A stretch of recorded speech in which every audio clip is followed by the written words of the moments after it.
Eu vou dar uma dica pra vocês aí que tem NMAX.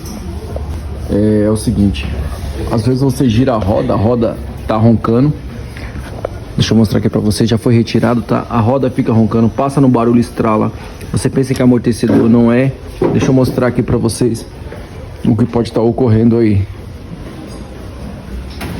Ô, Wando, vou mostrar rapidinho aqui. Ó, Já comecei a tirar aqui. ele já começou a tirar já o rolamento. Eu queria mostrar pra vocês aí que às vezes o problema não é nem rolamento da transmissão, rolamento de amortecedor. É para quem sabe aqui, ó, isso aqui é uma balança, chama-se braço oscilante, uns chamam de bacalhau.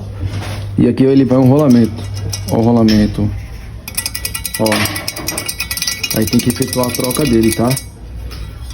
Você só consegue ver se você conseguir tirar a balança fora. Uhum. Aí, uma dica aí pra vocês aí, ó. Aqui já foi. Vamos trocar e colocar o novo. É isso.